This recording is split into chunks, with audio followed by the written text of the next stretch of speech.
ऐसे में आपके सामने जब वेलोसिटी की बात आती है कि ये तो डेफिनेशन तो पढ़ लिया भाई, velocity is a rate change of displacement, मतलब डिस्प्लेसमेंट का rate change with respect to time. आप अपनी गाड़ी में बैठे हो, ड्राइवर गाड़ी चला रहा है, यहां से निकले और घड़ी देख लिए।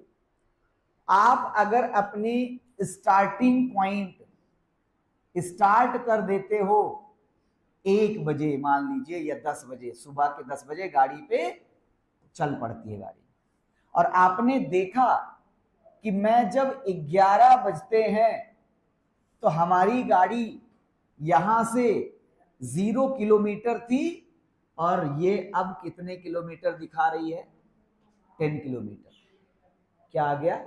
10 किलोमीटर इन पार्टिकुलर डायरेक्शन। ये बातें समझ में आई? फिर देखिए, हमने कहा कि मिनिमम 1 घंटे में इसने कितना चेंज किया है। टाइम देखो 0 था, यहां तक आते आते 1 आवर हो गया, तो टाइम में कितना चेंज आया? 11 माइनस 10, 1। इसको क्या बोलते हैं? इसको बोलते हैं T1। इसको क्या बोलते हैं? T2। तो T2 माइनस T1 की जो वैल्यू आई वो 11 माइनस 10, और ये वैल्यू कितनी आ गई? 1 घंटे। आपने टाइम कितना चेंज किया? 1 घंटे का। आप 0 किलोमीटर से 10 किलोमीटर पे आ गए, इसको बोलेंगे x2 माइनस x1। चेंज कैसे निकलेगा? Final minus initial. तो x2 की वैल्यू 10, ये क्या हो गया? 10 माइनस 0, तो ये आपका क्या आ गया? 10 किलो। अब हमें चाहिए रेट चेंज, बताओ। हाँ, अब भैया 10 था, 0, 10 माइनस 0। अच्छा, 10 माइनस 0, वैल्यू कितनी आ गई? 10। बातें समझ में आई? रेट चेंज क्या होगा? रेट चेंज होगा x2 minus x1 upon T2 minus T1, मतलब 10/1। कितना हो गया? 10 किलोमीटर पर आवर। अब देखिए, अगर मैं T2 T3 में 11 के बजाय 12 बज गए, टाइम बदल गया, 12 बज गए, घड़ी में देखा 12 बज गए, इसने अपनी स्पीड को नहीं बढ़ाया है और ना ही घटाया है, सेम वेलोसिटी से जा रहा है।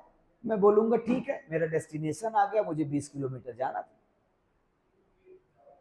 मैं आंख बंद करके आगे नहीं देख रहा हूं, उसका स्पीड सही था, जैसे ही सुई 12 पे पहुंचती है वैसे वो ब्रेक लगा देता है, बोला सर घर आ गया। क्योंकि मुझे पता था कि 1 घंटे में मुझे 10 किलोमीटर ले जा रहा है, अगला नेक्स्ट 1 घंटे में चेंज करूंगा, फिर मेरा कितना चेंज आ जाएगा? 10 किलोमीटर का चेंज आ जाएगा। ये बातें समझ में आ रही है कि नहीं? That is rate change. इस रेट चेंज को रट्टा नहीं मारना है, इस रेट चेंज को समझना है। तो ये जो डेफिनेशन लिख लेते हैं, velocity is a rate change of displacement with respect to time. जब टाइम के रिस्पेक्ट में डिस्प्लेसमेंट चेंज होता है तो उसको क्या बोलते हैं हम लोग? वेलोसिटी बोलते हैं। तो लिखेंगे इसको। अब आइए,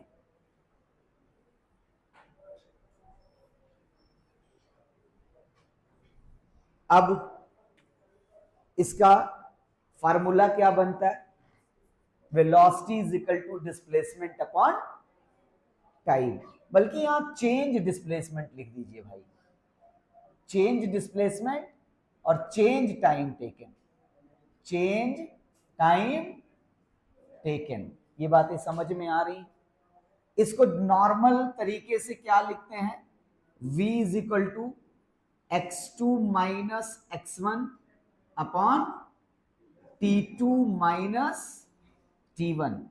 और करके इसको देखिए, इसको ऐसे भी स्कूल वाले हो सकता है आपके पढ़ाए हो, delta x upon delta x upon delta t।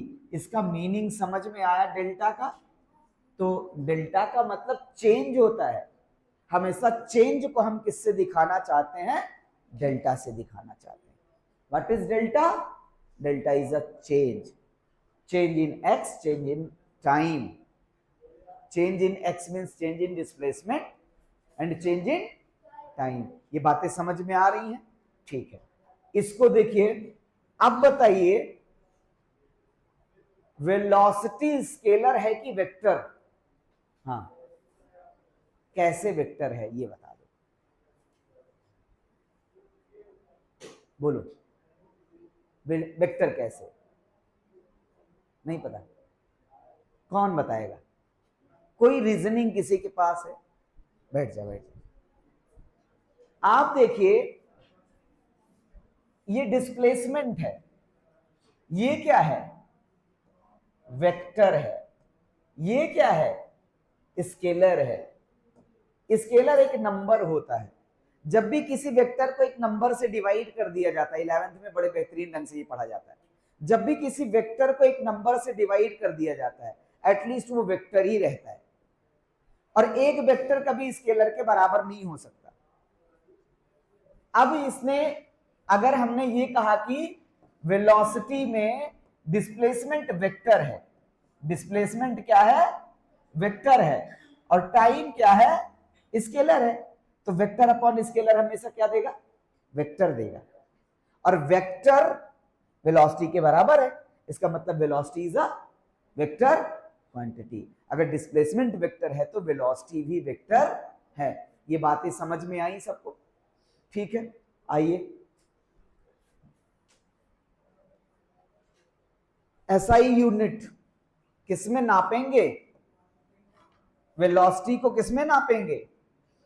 Metre पर। एसआई यूनिट क्या होता है?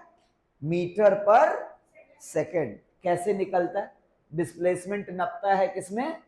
डिस्प्लेसमेंट नपेगा मीटर में, और टाइम नपेगा सेकंड में, तो क्या आ जाता है? मीटर पर सेकंड आ जाता है। अब ये कौन सी क्वांटिटी है? तो वेक्टर क्वांटिटी है। Number has a magnitude and direction. अगर वेक्टर क्वांटिटी है तो इसके पास क्या होगा? मैग्नीट्यूड भी होगा और डायरेक्शन भी होगा। ये डिपेंड किसके ऊपर करेगा? डिस्प्लेसमेंट पे। क्या ये डिस्टेंस पे डिपेंड करेगा? नहीं, it's depend upon displacement, not distance. याद रखना है, कभी भी वेलोसिटी डिस्टेंस पे डिपेंड नहीं करेगी। ये बातें समझ में आई? ठीक है, इसको लिख लो।